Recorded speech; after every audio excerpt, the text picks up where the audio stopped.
Hey guys, so I just want to give y'all a really quick update on the David and Celeste Rivas Hernandez case. Sorry, my foot is asleep. It hurts so bad. Anyways, so um, I got my hands on the court documents. I'm sure a lot of you guys did too. Like they're releasing them a little bit at a time. Oh, you can't even see, dang. But anyway, so in this one right here from the Superior Court of the State of California. I'm going to talk fast so I can get through this quickly because I want to go through this case more over the weekend. And if y'all are interested, hit me up. We'll do like a live, and anybody, like, we can try to get people to come up and talk about it as well. So, point is, in this, the court documents, it says that there is now pending in the Superior Court of the County of Los Angeles the above entitled grand jury investigation by the state of California against Target David Burke um, against David Burke, wherein Target may be involved in having committed the following criminal offenses against the law of the state of California. One count of red rum in violation of Penal Code Section 187A. Now, that right there blows away so many conspiracy theories where people are like, well, maybe it was an overdose and they just didn't know what to do and panicked, yada, yada, yada. No, they apparently have enough evidence to tie it to a red rum that was intentionally done. It wasn't an accident. Now, going on back to that, the house, right? There's a private investigator that was hired from the homeowners named Steve Fisher.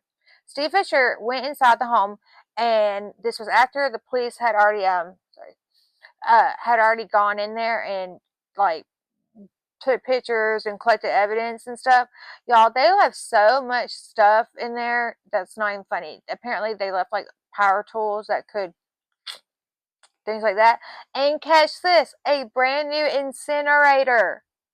Yeah, I guess that was probably like their next plan and they just didn't have enough time because, you know, according to Fisher, who has the footage, he said he knows who was driving that car. Now, I think it was either one of two people. Either it was A, the manager, Marshall, or B, David's best friend, Neo. A lot of people that believe that Neo and David were also in a relationship, like, they were bi. Hey, I ain't hating on no one. But D4vD, he's not an artist, by the way. I wish everybody would stop saying that. You know his artist, Keith Richard, who's on my shirt. He's an artist. And that's why I'm like, my, my, Brit ring my British ring for Keith Richard. That's a real artist. But going back to this, the what's crazy about this is that they had forced or tried to force that David's parents, Colleen, and I think his dad's name's like Duber, I don't know how to pronounce it, and his younger brother, who is of legal age, to come and testify to the grand jury. Now, catch this, y'all. Not only what what did they do in turn of that? Because they're in Texas, right? They filed a habeas corpus.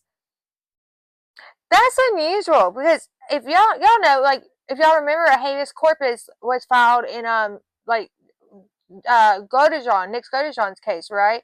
A habeas corpus is usually filed after you've been found guilty or like in a case or something, and you believe that there's like new evidence or something that can change the results, alter the results, or alter the sentencing, things like that. But for them to file an appeal with a habeas corpus is kind of crazy to me. But it was denied. Haha, it was denied because their whole purpose of it was saying that, like, as family, they feel like they shouldn't, that they're being targeted and they shouldn't have to testify against another family member. But thank goodness, like I said, it was denied. And that was a Waller County, Texas court that made them decided that you have to travel to Los Angeles and appear before the grand jury. So, the court transcripts show that detectives from the LAPD Robbery and Homicide Division were in Texas to escort David's parents to Los Angeles to testify what they knew about the suspicion that their son red rummed and dismembered a 14-year-old girl. Remember now, she was 13 when her parents first found out of her relationship with David. That's when you see that red and white missing poster where it says age 13. Catch this, y'all, that one of her family members emailed Marshall, his manager, and said she needs to come home now. We've already filed a missing person report. And guess what? She was home the very next day. But of course, she left again. And so Marshall knew that she was there. So did all of his little posse. They all knew. This though is strange to me. Marshall, his manager, always wore a necklace with an M on it for his name, I'm assuming. And Celeste was found with a bracelet with an M on it as well. She was also found dismembered, where it was her head and torso in one bag and her limbs in another bag. But it wasn't just like regular bags, y'all. They were found in cadaver bags. Who goes and where do you buy cadaver bags? That's what I would like to know. And literally, as soon as they parked that Tesla, they got in the tour bus and they took off. If that doesn't show guilt, I don't know what does. All right, but Steve Fisher, he says that he has footage and he knows exactly who is driving that Tesla. Also, y'all, Teslas have cameras. Like, that's one of the biggest things with that vehicle is they have cameras. Also, the key fob, that was found in a neighbor's yard, and so they handed it over too. Now, I will say is that Steve Fisher, he just released, he released on, I guess, X, Twitter, whatever you want to call it. He put, "It's infuriating that we are approaching over 6 months and no charges have been filed in her red room. If the evidence hasn't been secured by now, what exactly is happening? Is this a blown investigation? We now know that these monsters sawed off Celeste's arms and legs. Let's not call it dismemberment. That word sounds clinical, like a surgeon removed her limbs. That is not what happened. What happened was a vicious, sick group of people brutally hacked her arms and legs off. Was she alive when this started? Oh God, I hope not. And yes, I'm using plural terms because in my professional opinion, there is no way that one person did this on their own, whether participating directly or acting as an accessory. Yet, only one individual is named as a target in the court filings. Like you, Neo Christopher Langston, you knew.